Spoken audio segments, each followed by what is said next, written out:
It's your boy and Guru in the house, back with another transfer news episode. Some really awesome content for you guys coming up. So stay tuned and watch the video till the end. And if you seek daily Arsenal content, best place to be. This is the best place to be. And of course, if you got an opinion, of course, follow me on Instagram and Twitter. Send me a DM, and of course, we will definitely make sure that you guys enter into our live streams. And of course, we have some IG Army Speaks kind of a segment wherein we always ask our fans, Arsenal fans, or rather football fans, to join us, and we send the link to them. So let's see how things will turn out. Also, we're going to talk about something more, so stay tuned for that. And without any further ado, Arteta, he's been criticized, and of course, uh, ex-Arsenal players are really getting on the case. Everything will be discussed in this video, so stay tuned. The first news that we got here is in George Baird tweeted out about this. First of all, Giles Grimaldi tweeted out that he tweets, just been told by a friend of the family that Nathan Butler Oyedeji will officially sign his first professional contract with Arsenal this summer. God is great.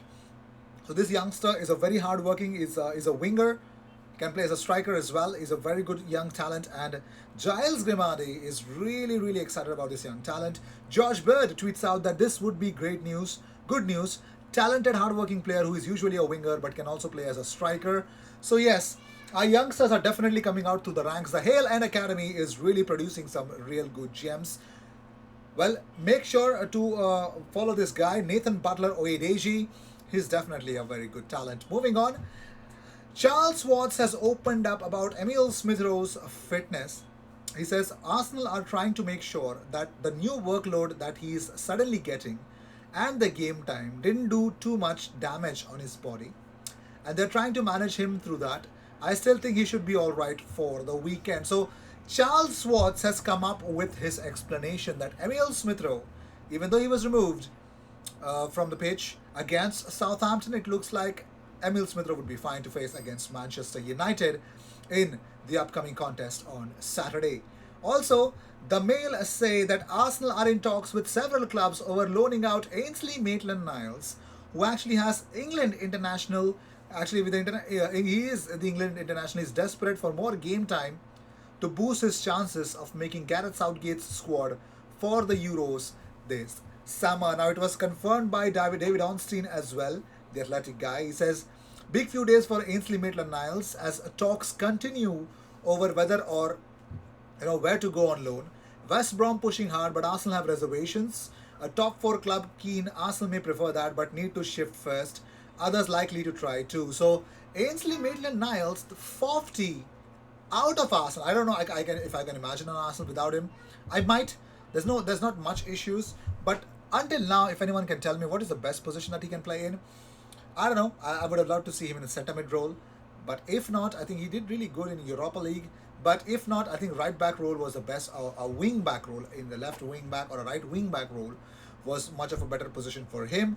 But anyways, I'm pretty much sure that Ainsley Maitland-Niles, well, of course, it's just like Ceballos wanting to play the Euros, wants more minutes at the club they are in. Moving on, so Martin Odegaard is fit and in contention to play against Manchester United, according to Ariasos. Yes, Ariasos, already a wonderful source who confirmed first the initial transfer of Odegaard to Arsenal. Yes, he believes that he is fit and is contention to play against Manchester United. Great news. But if you ask me personally, would I want to see Odegaard start? No. Give Emile Smith Rowe anyhow. Start Emile Smith Rowe. Sub him off if we are actually in a very good position. Even if we are not, sub him off in somewhere around 65 to 70 minutes. That's what I do in my FIFA.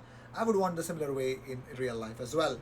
Also, talking about more stuff, Jack Wilshere reveals certain secrets that he actually has in the recent hashtag Ask Wilshere, his Q&A sessions that he had on Twitter. So it looks like he was fined 40k pounds for anti-Tottenham chat at Arsenal FA Cup parade and hails best as Arsene Wenger. Now, Wilshere led 3 chants into a microphone from the top of a bus in which thousands of fans joined in. He was found guilty by the FA of making or inciting comments which brought the game into disrepute at the time. and it is revealed his actions also caught a dent to his wallet. Now, in a Q&A, somebody asked, how much trouble did you actually get in for what do we think of Tottenham chant? Wilshere responded, £40,000 worth of trouble. that's a huge amount of money. It's like a weekly wage of Ganduzi. Oh, yeah, Neil Mope knows that. Anyways, so and another one actually plays now for Bournemouth, has scored a goal for them in the FA Cup as well. Somebody asked him what was his views about Arsene Wenger. He says the best. How good was Wenger? He said the best. That's what we got for Wilshere. Also, we got something about Ian Wright. Arsenal legend Ian Wright believes Chelsea have the potential to become frightening under Thomas Tuchel. He told Optus Sport that if it works out how I believe, it might work out for Chelsea because they've got the players to do it. Chelsea are going to do pretty dangerous if they get it right with him. Because what I like about him is he's not really fussed about what they say upstairs. If they say something that makes him unhappy, he will let them know. And he doesn't care if the star players are giving him any kind of problem. He will let them know he's doing what he's doing and it's straight down the line. So if they buy into that, then obviously we're going to see a different kind of Chelsea with a different kind of ruthlessness and steeliness to them and intensity, and they could be quite frightening. My assessment of the Wolves game against Chelsea was like a normal Chelsea team who are defensively much more stable, and Wolves don't mind getting a point against Chelsea because that's the kind of mentality they're in. They tried well. Pedro Neto, wonderful talent. They really tried a lot with him, but more importantly, I think Chelsea are much of an improved team. Then they had more passes, but passes don't win you matches. That's what my concern is. But that was just the first game. Had very less time to adapt. So I'm pretty much sure that he's going to come good. Thomas Tuchel, of course, a good manager. Let's see. So Ian Wright also has said that he's praised Thomas Partey as the Arsenal midfielder continues to impress in his debut season. So speaking to Premier League Productions, Wright said, he's a game changer simply because of the way he plays in the midfield. He's somebody that does not pass the ball sideways. He wants to pass it forward, and that gets everybody forward. If you got players like Emile, Smith Rowe and Saka in an area where they can both pick up the ball, progress with the ball and run, then all of a sudden you have their defenders running backwards. You have people who are making runs, and you are starting to create, which we weren't doing a few weeks back. I just remember Thomas Partey's assist to Pierre-Emerick Aubameyang's goal. It was class, wasn't it? But moving on. So Arsenal duo Reiss Nelson and Joe Willock are the just two players that could depart the Emirates on loan before the end of the window. The Sky Sports Dharmesh Seth says Mikel Arteta says he needs to talk to a number of players who aren't getting regular first team football at Arsenal just now, and in the next 3 or 4 days decide if they're going to stay at Arsenal or go elsewhere. Reiss Nelson is one. A loan move to Championship is being talked about. You remember last season Emile Smith Rowe went on loan to Huddersfield and really benefited from it. He came back and is now one of the Arsenal's star players. They're hoping perhaps that Nelson can do the same. There is still time for Nelson to force himself into Arsenal's first team. His contract runs until the summer of 2023. That's the same time Joe Willock's contract runs out until Odegaard's arrival has perhaps pushed him down the pecking order, so perhaps he may be made available for loan. So two youngsters might be going out on loan. I don't know. Arsenal legend Nigel Winterburn is backing Arsenal to challenge for a Champions League spot this season. So speaking to Free Super Tips, he said, this has just been such a crazy season. Arsenal were in such poor form for a long period of games, and suddenly they've won 5 and drawn once.